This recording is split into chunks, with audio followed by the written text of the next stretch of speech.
La question du contrôle, ça c'est une question qui revient très souvent.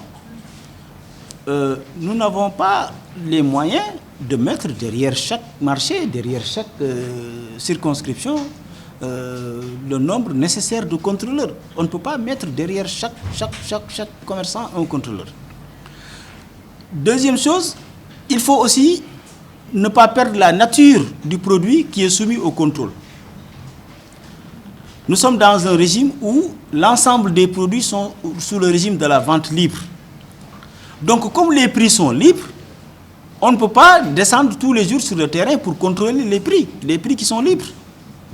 Nous nous concentrons nos efforts ailleurs pour aller faire un contrôle sur la qualité des produits qui sont livrés aux consommateurs et sur maintenant aussi les quantités. Est-ce que si vous achetez 1 kilo, on vous vend 1 kilo?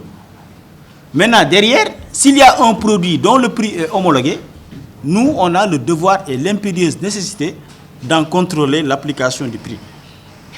Et ces produits-là, ils ne sont pas nombreux. C'est le riz, c'est le sucre, c'est l'huile, c'est le pain, c'est la farine, c'est le carburant. Mais pour tous les autres produits, ils sont sous le régime de la vente libre.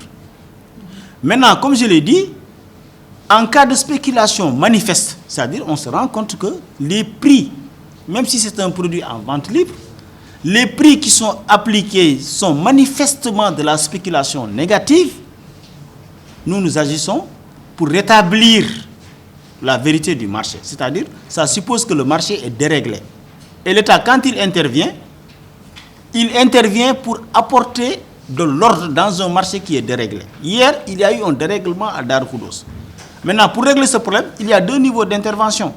D'abord, vous veillez à ce que le produit soit visible, qu'il soit là, approvisionné. Deuxième chose maintenant, est-ce que ces gens-là qui vendent l'oignon à 2000 francs ou 2500, est-ce que réellement c'est juste? Les marges bénéficiaires qui sont appliquées, c'est juste. Là, on s'est rendu compte que c'est des marges de plus de 200, voire 250%. C'est injuste. Et comme ils n'ont pas pu justifier, parce qu'ils n'ont pas de facture d'achat, on suppose que derrière, c'est une manœuvre frauduleuse. C'est pourquoi on a saisi et on a vendu. Donc c'est un peu ça. Nous fonctionnons avec les moyens qu'on a. Parce que nous n'avons pas des effectifs comme la police, la gendarmerie, la douane, l'armée. Mais nous sommes un service de l'État qui est là avec ses moyens. Et nous fonctionnons parce que nous sommes présents quand même sur toutes les régions du Sénégal et sur l'ensemble des départements du Sénégal. Voilà. Mais nous intervenons à la hauteur de nos moyens et nous intervenons aussi par rapport à ce que nous donne la réglementation du point de vue juridique.